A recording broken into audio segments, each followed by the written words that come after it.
Carta aos Hebreus, capítulo 12.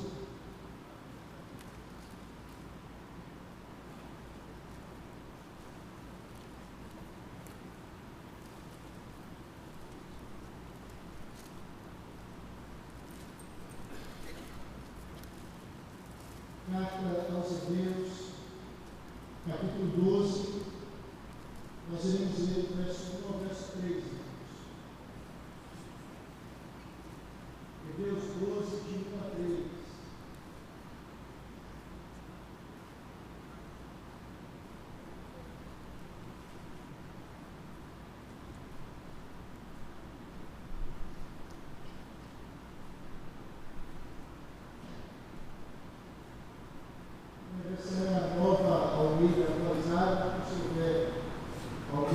Pequena diferença na leitura é por essa razão.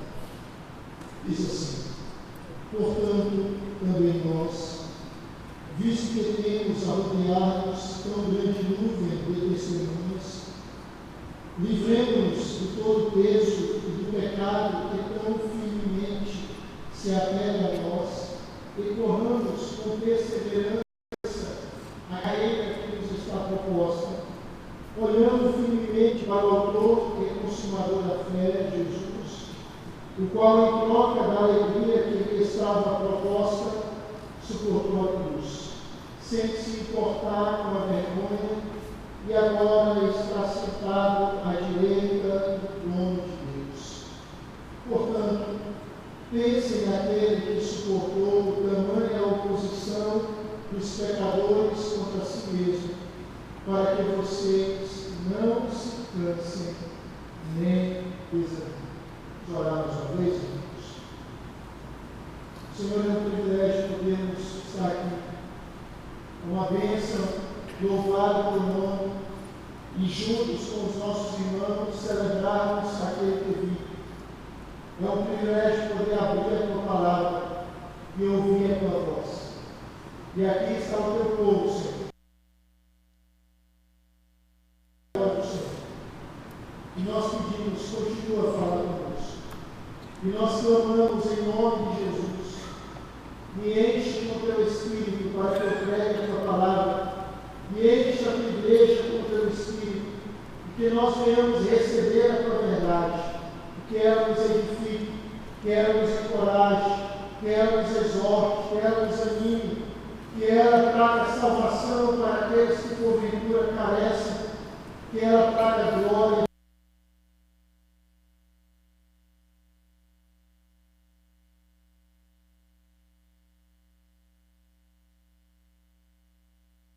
Senhor Jesus. Amém. Meus amados irmãos, uma das imagens que os escritores bíblicos utilizavam para descrever a vida cristã eram as competições atléticas, ou os Jogos Olímpicos. E desde aquela época até os dias de hoje são práticas apreciadas e admiradas. O apóstolo Paulo fez uso dessa imagem em 1 Coríntios capítulo 9, quando ele fala sobre o atleta que em tudo se domina para alcançar uma coroa corruptível. E nós, cristãos, somos chamados a vivermos o domínio próprio, visando uma coroa que não se corrompe. O autor aqui aos Hebreus, ele também usa essa figura das competições olímpicas para descrever a vida cristã. Eu queria que você imaginasse, eu creio que muitos de nós já assistimos Olimpíadas, já assistimos aquelas corridas.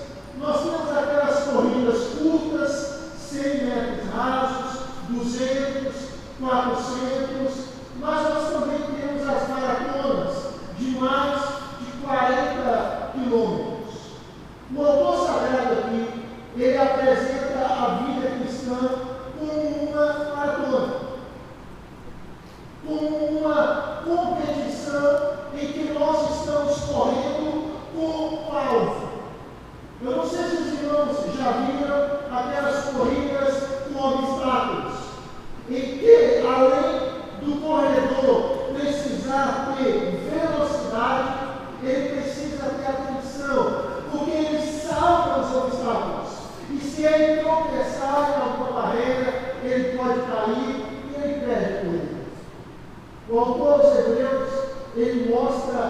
vida cristã como uma espécie de corrida. E de uma corrida que nós temos obstáculos. Mas obstáculos que podem e que devem ser superados. Essa carta ela foi escrita para um grupo de cristãos que tinham se convertido do judaísmo para o cristianismo. E quando aqueles irmãos se converteram, eles começaram a perder privilégios. Eles foram levados para o ostracismo social. Por quê? Porque o judaísmo era reconhecido pela sociedade, o cristianismo não.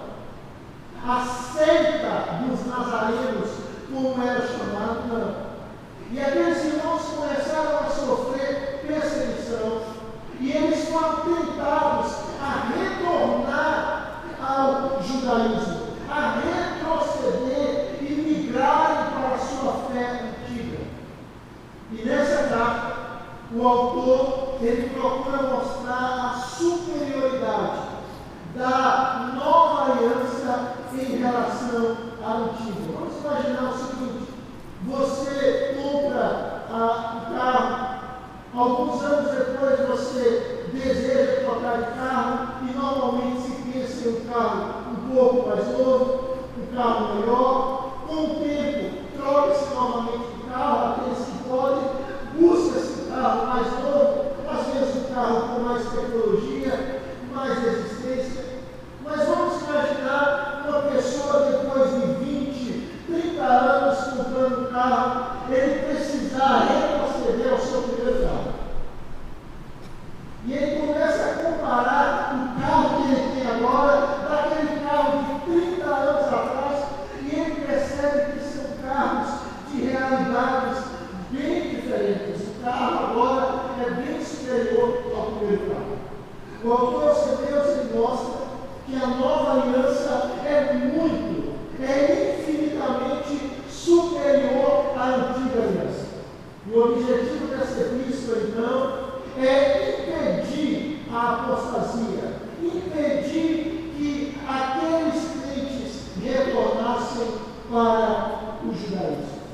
E aqui ele apresenta uma imagem, como se fosse uma imagem de um estádio lotado, cheio de espectadores, e os crentes estão no campo, os crentes estão na pista, e agora eles estão correndo, e agora eles estão competindo, e agora eles estão avançando em busca de um alvo. Todos nós que recebemos a Cristo, nós entramos nessa corrida. Nós estamos em uma corrida cristã. Nós estamos em uma maratona cristã. E não basta começar bem.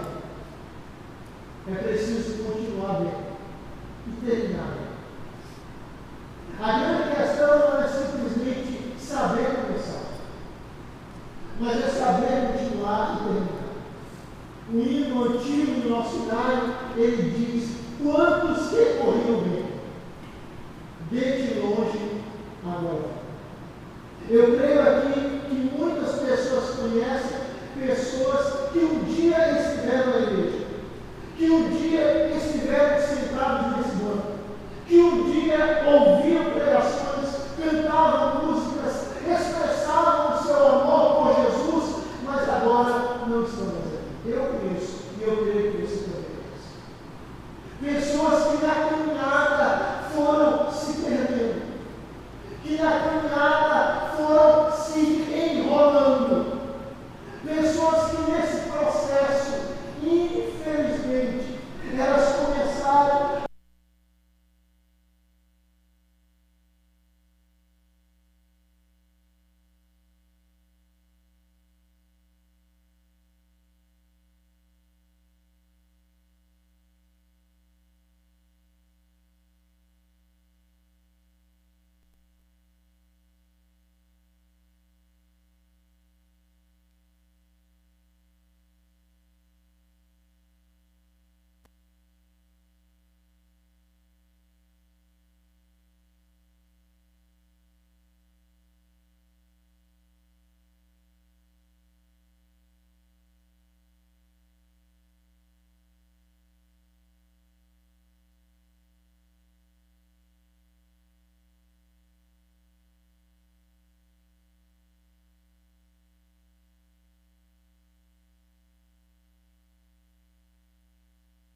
atleta correndo de maneira preguiçosa, um atleta correndo de maneira desleixada. Não. Ele aplica todo o seu vigor, toda a sua concentração, todo o seu físico, todo o fruto do seu treinamento naquela competição, porque ele quer chegar ao alvo.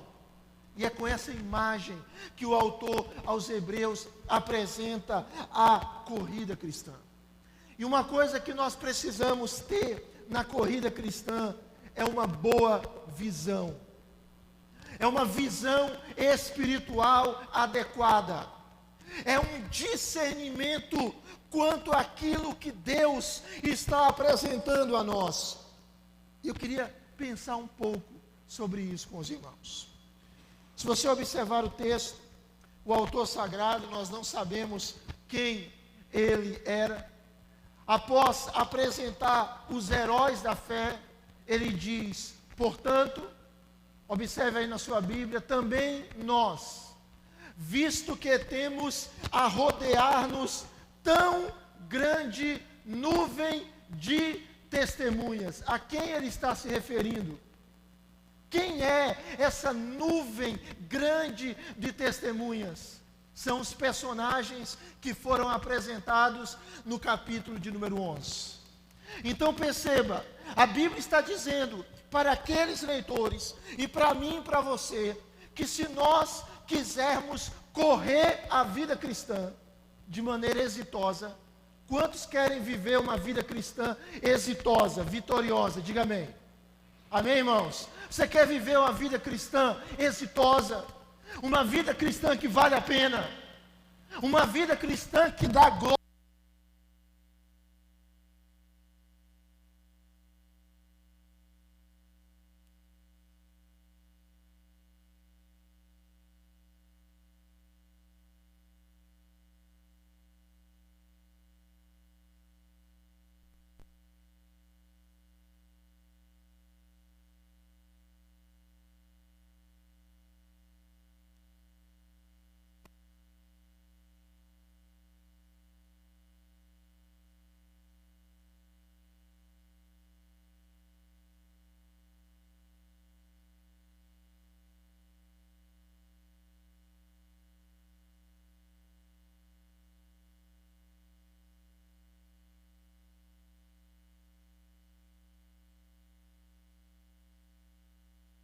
Participaram da mesma corrida de fé, e que chegaram ao destino, e que alcançaram o alvo. E aqui o autor sagrado está dizendo: nós temos uma nuvem de testemunhas, nós temos pessoas que já participaram dessa mesma jornada, e que venceram. Olhem para essas pessoas. E qual foi a marca dessas pessoas? A marca dessas pessoas é que elas viveram não fundamentadas na sua força, elas viveram fundamentadas na força de Deus. E o que é viver fundamentado na força de Deus? É viver mediante a fé. Não a fé na fé, não a fé em si mesmo, não a fé no pensamento positivo, mas a fé em Deus. Aquelas pessoas, elas viveram pela fé. E o autor sagrado está mostrando: olhe para elas. Olhe, porque teve gente que já passou pela mesma situação que você está passando. Há pessoas que já enfrentaram os mesmos problemas que você e eu estamos enfrentando. Olhe para essas pessoas. Elas não eram melhores do que nós. Elas tinham a mesma fé no Deus vivo e poderoso que nós temos. Então olhe para elas. Olhe para Abel, que pela fé ofereceu a Deus um sacrifício excelente, um sacrifício agradável, diferente do de Caim. Olhe para Abel, um homem que pela fé adorou ao Senhor em espírito e em verdade. Olhe para Abraão, que foi chamado para ir a uma terra que nem sabia onde era. Mas como alguém já disse, Abraão não sabia para onde estava indo, mas ele sabia com quem estava indo. Olhe para Abraão, aquele homem que simplesmente pela fé obedeceu a Deus. Ele não questionou quando Deus disse para ele: saia da sua terra, saia da sua parentela e vai para uma terra que eu vou te mostrar. Ele foi, ele não questionou. Olhe para Abraão. Olhe para Abraão, aquele que Deus lhe exigiu o seu filho. Mesmo ele sabendo que era o filho da promessa, mesmo ele reconhecendo que Deus não quer que nós matemos seres humanos, mas ele estava disposto a sacrificar o seu próprio filho, mas crendo que Deus podia ressuscitá-lo. Olhe para Isaac, para Jacó, que abençoaram seus filhos. Olhe para Moisés, que pela fé preferiu ser maltratado com o povo de Deus, do que usufruir os prazeres do pecado, porque ele contemplava o galardão. Olhe para Moisés, que pela fé conduziu o povo de Israel no Egito, e em direção à terra prometida no deserto. Um povo rebelde, um povo incrédulo, um povo murmurador.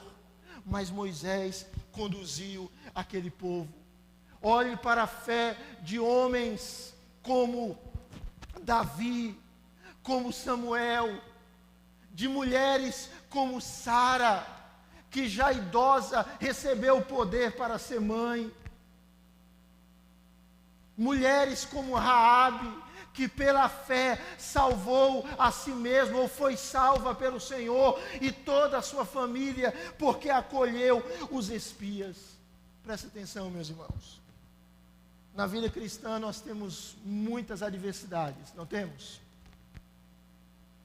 São tentações, são provações, são distrações, são lutas intensas. Mas houve homens e mulheres como nós, sujeitos aos mesmos sentimentos, que já vivenciaram essa corrida, e que pela graça de Deus venceram.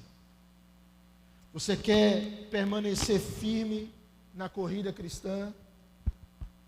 Olhe para trás,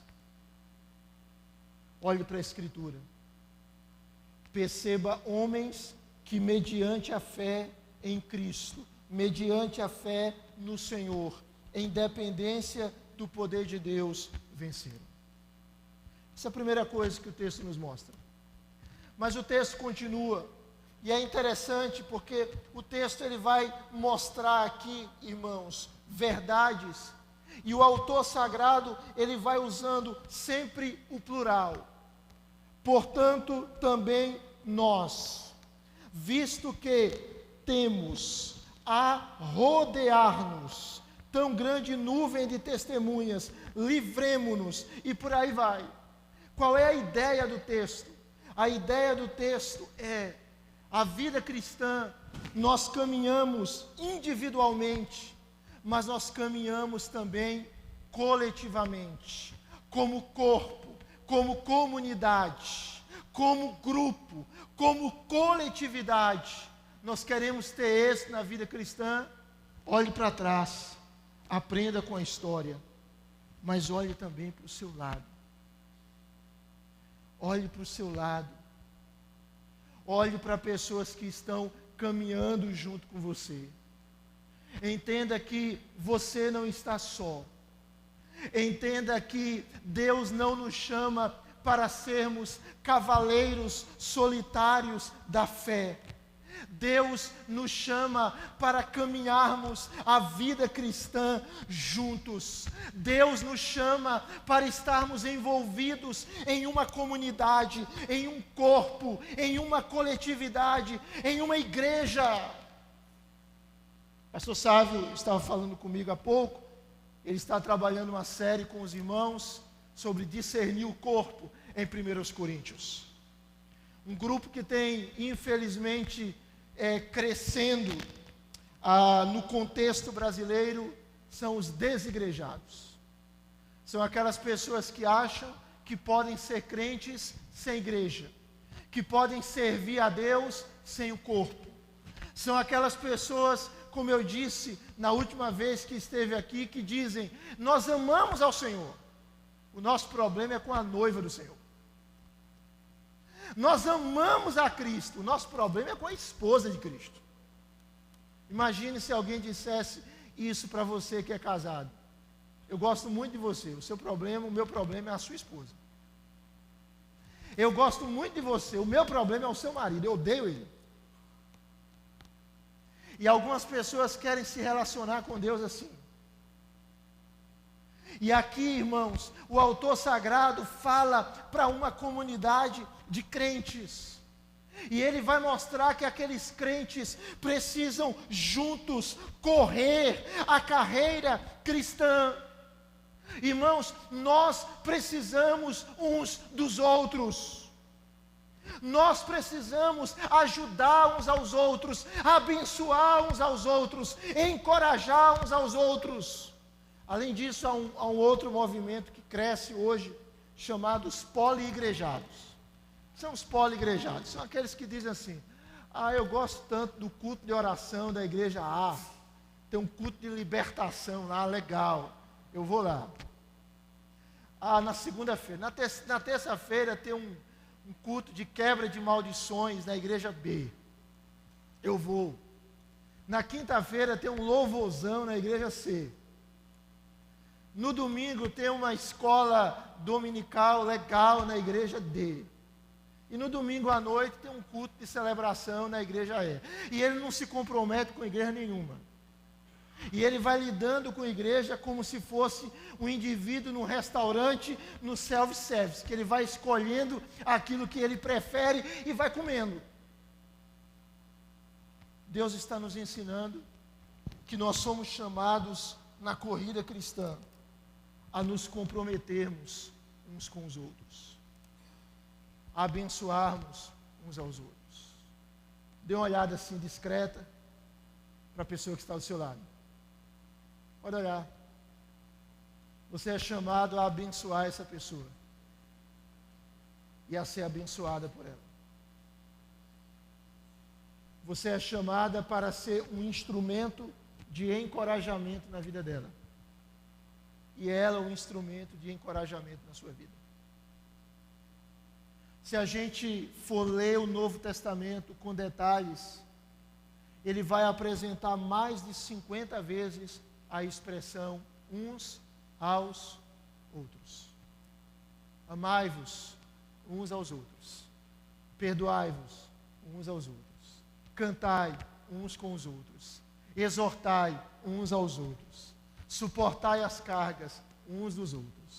Suporte um ao outro. Leve a carga um do outro. Saudai uns aos outros. Ademoestai uns aos outros. Servi uns aos outros. Ensinai uns aos outros. Aceitai uns aos outros. Honrai uns aos outros. Sujeitai-vos uns aos outros. É assim, irmãos.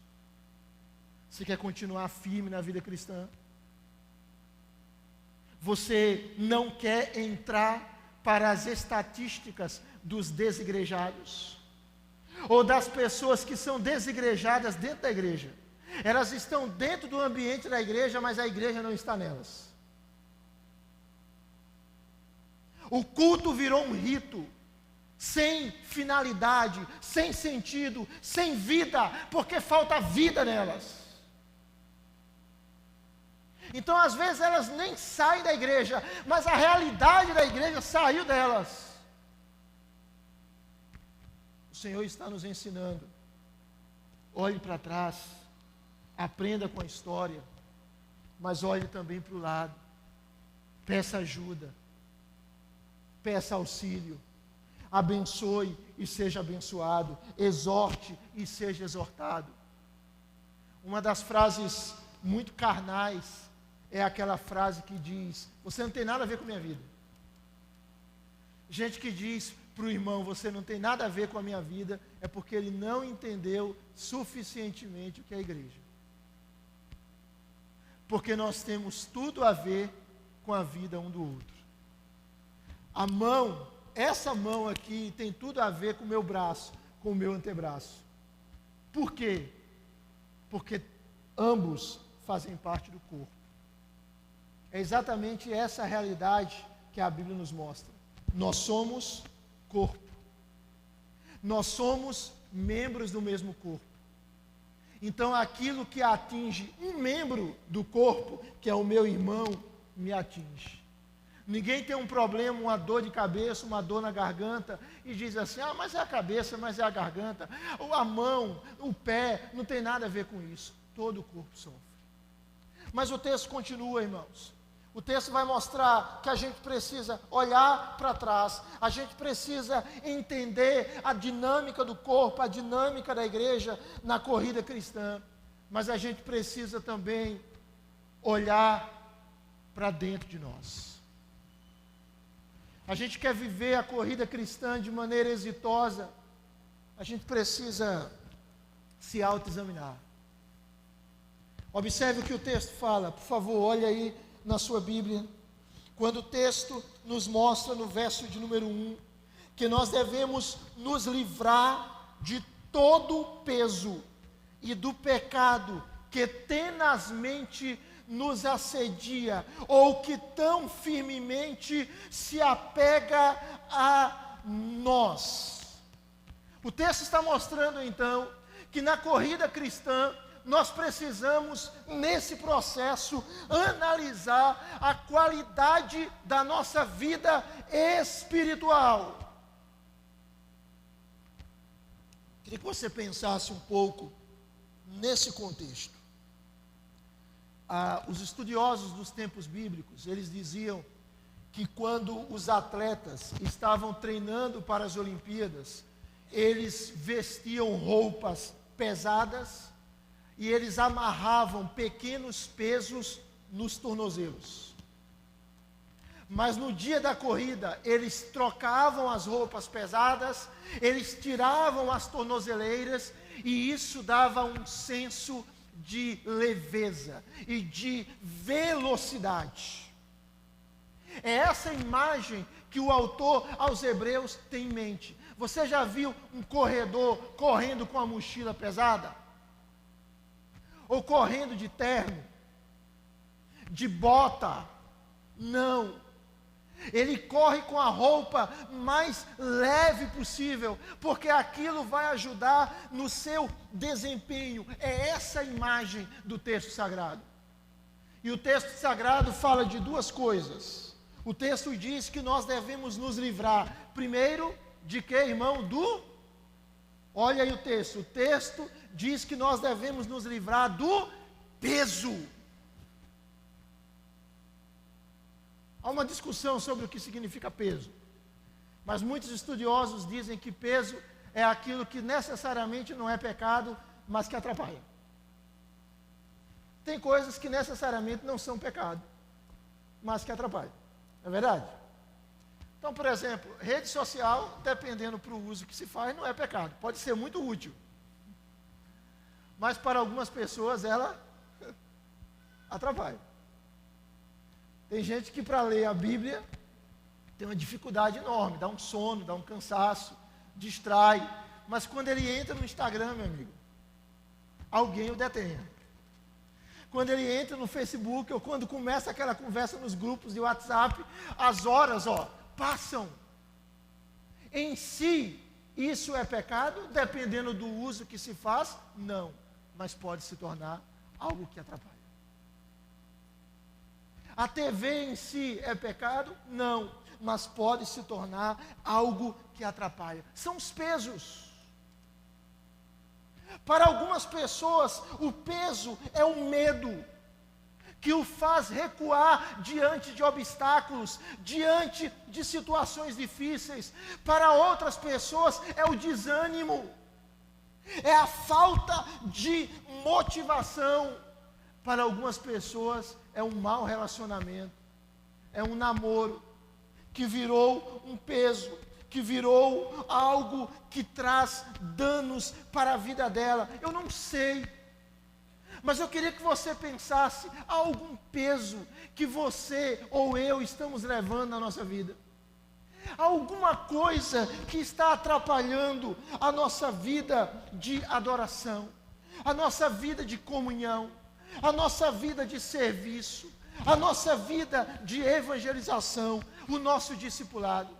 Há alguma coisa que está impedindo que a gente cresça mais, que está impedindo que a gente leia mais a Bíblia, que a gente ore, que a gente jejue, que a gente venha para a igreja, que a gente se concentre no culto, que a gente sirva nos ministérios, que a gente disponha a nossa vida para o serviço?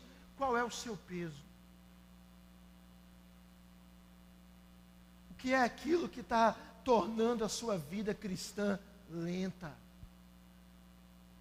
pesada? Irmãos, uma coisa que a gente testemunha, e eu creio que também os irmãos, às vezes a gente conhece pessoas que têm 3 anos, 4 anos, 5 anos de vida cristã, e outros que têm 30. E aí você compara a vida espiritual dos dois, e parece que, em alguns casos, aqueles que têm 5, 4, 3, estão lá na frente. São muito mais maduros, são muito mais efetivos, são muito mais semelhantes a Cristo. Por quê?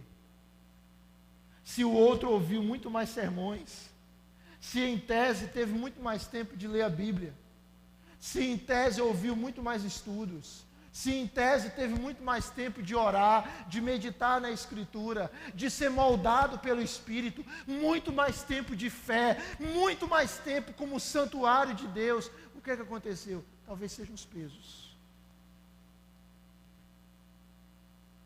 Tem algum peso aí, meu irmão? Que está...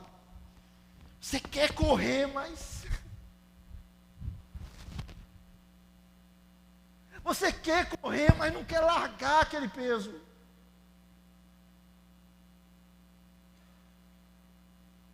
E fica aquela situação: eu amo, mas eu odeio. Eu quero abandonar isso, mas ao mesmo tempo eu não quero. E o texto trata de um outro aspecto que impede as pessoas de correrem a vida cristã com desenvoltura, que se chama pecado. Todo mundo sabe o que é pecado, né? O breve catecismo diz: pecado é qualquer falta de conformidade com a lei de Deus ou qualquer transgressão desta lei. Pecado é errar o alvo. Pecado é não viver o plano de Deus. Pecado é transgredir a lei de Deus. Pecado é se tornar independente de Deus. Pecado é idolatria. Pecado é dizer: eu sou o meu Deus, eu resolvo o que eu devo fazer, eu traço o meu destino, eu tomo as minhas decisões. Pecado é isso. Essa foi a essência do pecado em Gênesis 3, a independência de Deus. O desejo do homem de viver em autonomia. E o texto diz: livremo-nos não apenas do peso, mas de todo o pecado. E o pecado, ele nos assedia de maneira constante. A gente não precisa se esforçar, irmãos, para pecar, precisa? Você precisa se esforçar para pecar? Gemer para pecar? Não, a gente peca. Vem um pensamento, vem uma fala indevida, vem um sentimento impuro, a gente peca. Só que ao contrário do que alguns setores da mídia, algumas novelas divulgam, o pecado não é inofensivo, o pecado é mortal, o pecado é uma desgraça. Presta atenção, meu irmão, o pecado é uma desgraça.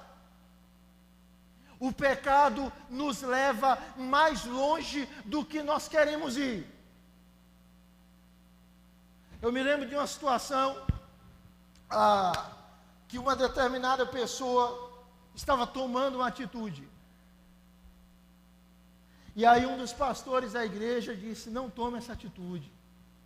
Isso que você está fazendo é pecado. E eu lembro da frase dela, ela disse: eu aguento.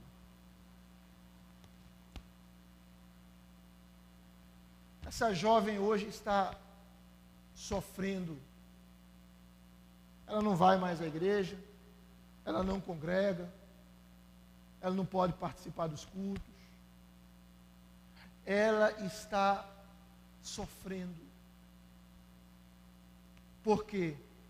Porque ela teve a ideia de que nós podemos dominar e monitorar as consequências dos nossos pecados, e não podemos.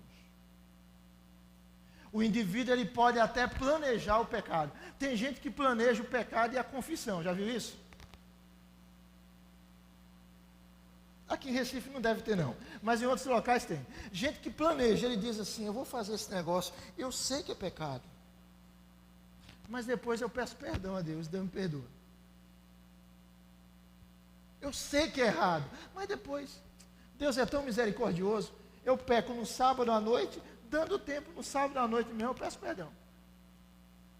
Não é assim, irmãos.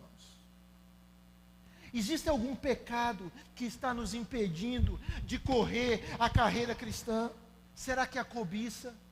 Será que é a avareza? Será que é a inveja? Será que é a maledicência? Será que é a sensualidade? Será que é o orgulho? Será que é a rebeldia? Quantas pessoas que estão sendo destruídas por causa da sensualidade, pessoas vivendo na pornografia, pessoas vivendo na fornicação, não são casadas, mas vivem como se fossem, pessoas vivendo no adultério, pessoas iradas, pessoas orgulhosas, pessoas cujo Deus é o dinheiro, cujo Deus é o carro, cujo Deus é alguém que não é Yahvé, pessoas que vivem sem controle sobre as suas línguas, pessoas maledicentes. Não importa, seja qual for o pecado, ele nos embaraça, ele nos prende. Mas há um Deus poderoso que está aqui, há um Deus que diz: e conhecereis a verdade, e a verdade vos libertará. Há um Deus cujo poder é maior do que o meu e do que o seu pecado. Há um Deus que na pessoa do seu Filho morreu na cruz do Calvário para levar todos os nossos pecados. Há um Deus cujo processo de salvação envolve não apenas a justificação, mas a santificação e a futura glorificação. Há um Deus que pagou a culpa do nosso pecado. Há um Deus que nos liberta do domínio do pecado. Há um Deus que um dia nos livrará totalmente da presença do pecado. Esse Deus está aqui. Esse Deus decidiu morar em seu povo pelo seu Espírito, a terceira pessoa da Trindade. Esse Deus nos chama para uma nova vida. Se a gente quer viver a vida cristã com êxito, a gente não pode ficar levando pesos. A gente não pode ter pecados de estimação. É certo que eu e você pecamos, mas o pecado não deve ser um hábito, um vício, uma escravidão. O pecado deve nos levar, pela graça do Senhor, ao arrependimento, ao choro, à confissão, ao abandono. Mas eu queria caminhar um pouco mais, para daqui a alguns instantes a gente encerrar. O texto vai continuar Observe aí na sua Bíblia, por favor. Versículo de número 1, o autor sagrado diz: corramos com perseverança a carreira que nos está proposta. Alguém aqui já viu pessoas correndo, olhando para trás? Normalmente o corredor, ele tem um alvo. E ele corre em direção àquele alvo. Ele corre em direção àquele objetivo. Você quer viver a vida cristã com êxito? Olhe para trás, aprenda com a história. Olhe para o lado, entenda que não está sozinho. Olhe para dentro, se livre de pesos e pecados que atrapalham a minha e a sua vida. E olhe para frente. Olhe para o alvo. Olhe para a linha de chegada. Olhe para o seu objetivo final. O texto diz: corre com perseverança. Eu fico impressionado com alguns corredores, pessoas que participam de competições que exigem tanto esforço, mas elas correm e elas não desistem e elas aplicam todas as suas forças porque elas querem alcançar o alvo. O apóstolo Paulo, em Filipenses capítulo 3, verso 13 e 14, ele diz o seguinte: esquecendo-me das coisas que para trás ficam e avançando para as que estão diante de mim, eu corro em busca do prêmio da soberana vocação de Deus em Cristo. Vou falar algumas coisas, irmãos, para a gente pensar. Correndo, olhando para frente, olhando para a chegada. Se nós queremos viver a vida cristã conforme Deus planejou para ela, a gente precisa aprender a, pela graça de Deus, superarmos traumas que nos impedem de vivermos o cristianismo vigoroso, traumas do passado. Quantas pessoas que emocionalmente e espiritualmente estão doentes, porque elas não conseguem se libertar do seu passado. Elas correm a carreira cristã, mas elas correm olhando para trás, no sentido de dizer: mas fulano de tal me fez isso, mas Beltrano me ofendeu, mas Cicrano me magoou, mas a minha família é muito complexa, mas coitado de mim, eu não tive oportunidades, mas o pastor, o presbítero, o diácono, o líder, o irmão fulano de tal fez isso comigo. E ela vai correndo, mas enquanto ela corre, ela vai levando coisas do passado com ela.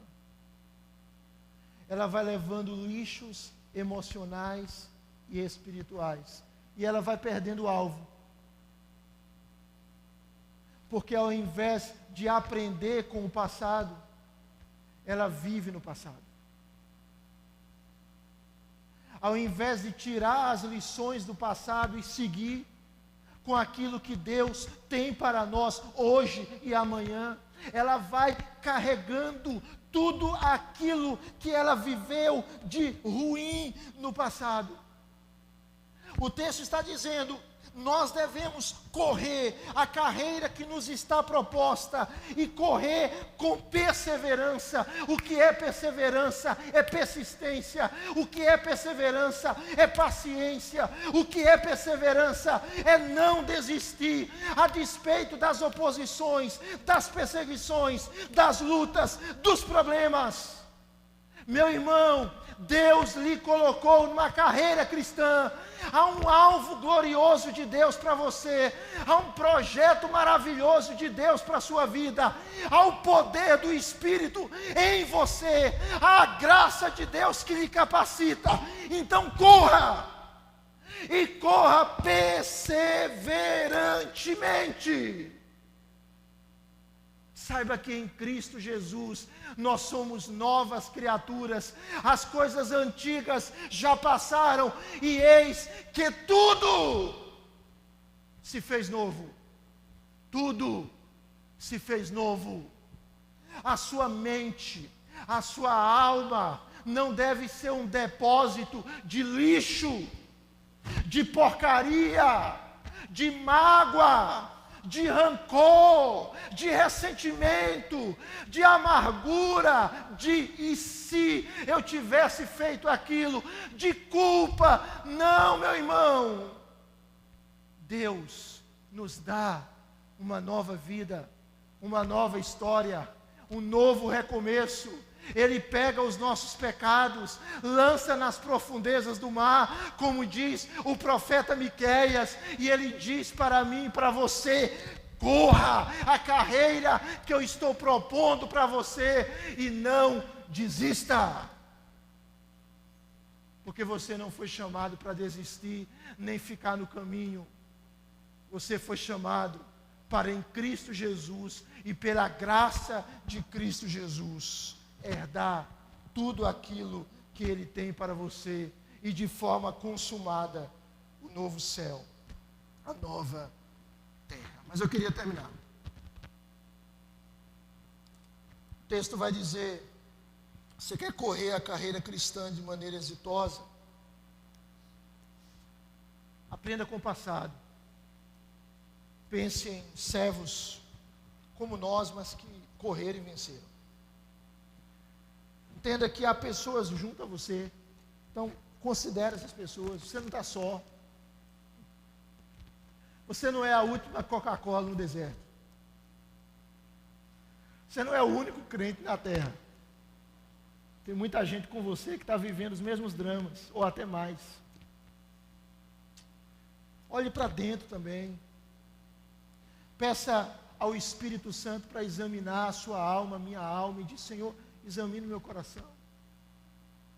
Senhor, sonda a minha alma, vê se há em mim algum caminho mau e guia-me pelo caminho eterno. Tira de mim, Senhor, todo peso. Há algum peso, Senhor, que está me atrapalhando? Há algum pecado que não rouba a minha salvação, mas que está atrapalhando a minha vida cristã? Ó Senhor, tenha misericórdia. Olhe para dentro, olhe para frente, corra a carreira, olhe para frente, com perseverança. Mas o texto diz: olhe para o alto, olhe para Jesus, olhe para o autor e o consumador da fé. É isso que diz o verso de número 2, verso de número 3. O autor sagrado diz: olhando firmemente para o autor e consumador da fé, Jesus, o qual, em troca da alegria que lhe estava proposta, suportou a cruz, sem se importar com a vergonha, e agora está sentado à direita do trono de Deus. Há uma nuvem de testemunhas que nos inspira, mas o nosso encorajamento principal está em Cristo. Há irmãos que nos ajudam, mas quem nos sustenta, quem nos guia é o Salvador por meio da sua palavra. Há irmãos que nos orientam, mas quem coloca fé em nosso coração é o próprio Senhor, o autor e consumador da fé. E o texto diz: olhe para Jesus. Olhe para Jesus sem distração. E onde está esse Jesus? Ele está à destra do trono de Deus. Uma posição de honra, de glória, de majestade, de domínio. Mas esse Jesus que está à destra do trono de Deus, ele um dia esteve aqui. Ele um dia andou nas terras empoeiradas da Galileia. Esse Jesus que está à destra do trono de Deus, um dia ele foi traído, ele foi blasfemado, ele foi mal compreendido, ele foi caluniado, ele foi alvo de chacotas, ele foi traído, ele foi injustamente condenado, ele foi cravado numa cruz, ele morreu, ele foi sepultado. Esse Jesus que nós devemos olhar para ele vivenciou uma jornada aqui nessa terra. Olhe para o Jesus sofredor. Diante dos sofrimentos que eu e você podemos passar, nos lembremos, se Jesus sofreu, por que eu não posso sofrer? Se o Mestre sofreu, por que eu não sofro? E a Bíblia diz que se com Ele sofremos, nós iremos reinar com Ele. Você está sofrendo, meu irmão? Está passando adversidades? O seu Salvador sofreu. O seu Salvador padeceu adversidades. Olhe para o Jesus que continuou na sua jornada e não abriu mão. O Jesus que disse: Pai, se possível, passa de mim este cálice, mas que não seja feita a minha vontade, mas a tua vontade. O Jesus que amou os seus e amou-os até o fim. Olhe para esse Jesus, o Jesus que em troca da alegria que lhe estava proposta, suportou a vergonha da cruz. Mas esse mesmo Jesus que está sentado à destra do trono de Deus, olhe para o Jesus que foi alvo de oposição, mas não abriu mão da sua missão. Olhe para Jesus que sofreu toda sorte de afrontas. Olhe para Ele, para que você e eu não nos cansemos, nem desanimemos. Esse Jesus que sofreu, esse Jesus paciente, esse Jesus que venceu. O fato, amados irmãos, é que na vida cristã, vitória e vida estão ligados. Eu me lembro um discurso, me lembro lendo, obviamente, daquele primeiro-ministro britânico, Winston Churchill, mais ou menos assim a pronúncia, aquele primeiro-ministro inglês, que liderou a Inglaterra na Segunda Guerra Mundial. Durante mais de um ano, a Inglaterra sozinha resistiu à ameaça nazista, sozinha. E quando a Alemanha começou a bombardear a Inglaterra, os britânicos permaneceram firmes. E no seu primeiro discurso, aquele primeiro-ministro, ele disse o seguinte: temos diante de nós uma provação das mais terríveis. Temos diante de nós muitos e muitos meses de luta e sofrimento. Vocês querem saber qual a nossa política? Pois lhes direi: é fazer a guerra por mar, por terra e por ar, com todas as nossas forças e com toda a força que Deus pode nos dar. Fazer a guerra contra uma tirania monstruosa, jamais ultrapassada no sombrio e lamentável rol de crimes da humanidade. Essa é a nossa política. E ele continua dizendo naquele discurso: se vocês me perguntarem qual a nossa meta, responderei com uma só palavra: vitória. Vitória a qualquer custo, vitória apesar de todo erro, vitória por mais longa e difícil que seja a estrada, pois sem a vitória não há sobrevivência.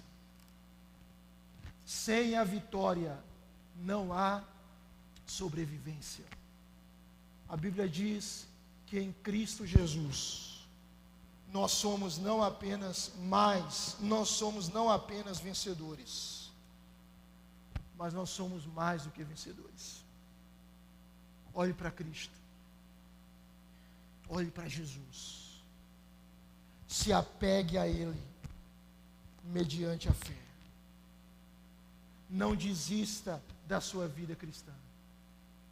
Tenha a absoluta certeza que o Senhor vai lhe dar toda a graça necessária. Nesse mundo confuso, Deus nos chama para confiarmos nele e para vivermos dependentes dele sempre. Queria terminar com uma história. Essa história aconteceu em 1968.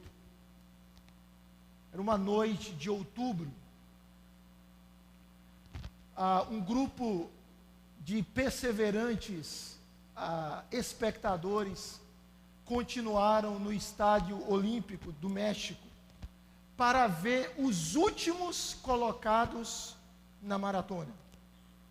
Mais de 1 hora antes, um etíope chamado Manu Wold, ele havia cruzado a linha de chegada, com muitos aplausos, mas havia ainda algumas pessoas correndo, já era noite, já estava frio, e parecia que os últimos corredores já haviam chegado ao estádio.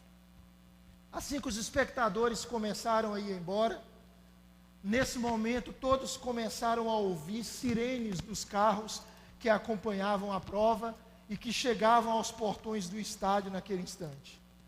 Todos pararam e foram observar e viram o último corredor. O último corredor entrou no estádio e ele estava fazendo a volta final. O nome dele era John Stephen. Ele era da Tanzânia. E as pessoas perceberam que enquanto ele estava passando, a sua perna estava enfaixada e estava sangrando. Aquele homem caiu na prova, se machucou, mas ele não impediu de continuar. E ele corria com muita dificuldade, com a perna enfaixada e com sangue. E as pessoas no estádio se levantaram e começaram a aplaudir o último colocado, até ele chegar ao seu destino, à linha de chegada.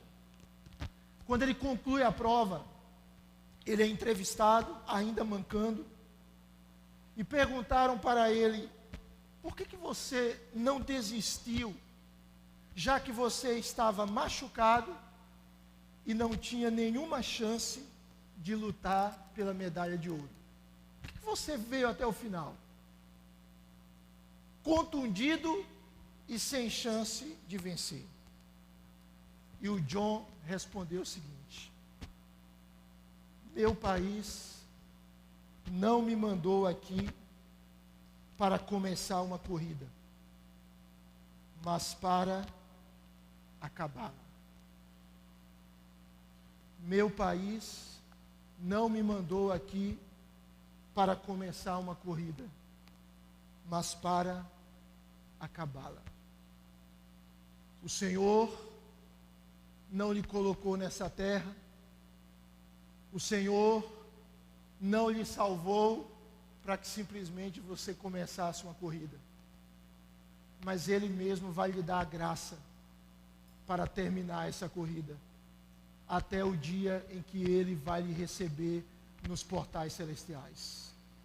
O Senhor que lhe chamou eficazmente pelo seu Espírito, Ele não lhe abandona, Ele não lhe deixa, Ele não desiste de você. Ele com o seu Espírito vai lhe dar toda a graça que você necessita. Como o apóstolo Paulo disse: eu estou bem certo de que aquele que começou boa obra em vós há de completá-la até o dia de Cristo Jesus. Há um Deus fiel, há um Deus poderoso, há um Deus glorioso, há um Deus bom, há um Deus que lhe dá todos os recursos. Então corra a corrida cristã, corra perseverantemente, corra sem desistir. Deus vai lhe dar a graça de concluí-lo. Que Deus te abençoe, que Deus te ajude, Que Deus nos fortaleça e que essa igreja possa continuar firmemente nessa corrida até o dia em que nós iremos ouvir do nosso Senhor: muito bem, servo bom e fiel, foste fiel no pouco, sobre o muito te colocarei, entra no gozo do teu Senhor. Que Ele nos abençoe, em nome de Jesus. Vamos orar? Vamos ficar de pé e vamos orar?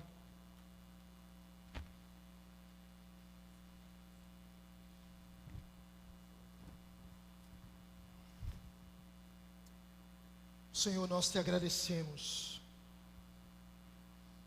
por podermos ser o teu povo. Te agradecemos, Senhor, por estarmos nessa corrida tão maravilhosa.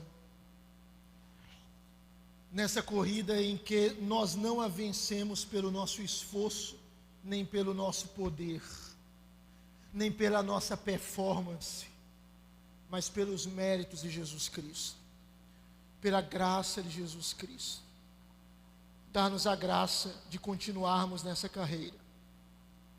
Dá-nos a graça de, nessa carreira, olharmos para trás e aprendermos com servos de Deus no passado, olharmos para o lado e sermos instrumentos de bênção para o outro, e que o outro seja instrumento do Senhor para nos abençoar. Dá-nos a graça de analisarmos a nossa vida pela ação do Teu Espírito e nos desvencilharmos de tudo aquilo que te desagrada.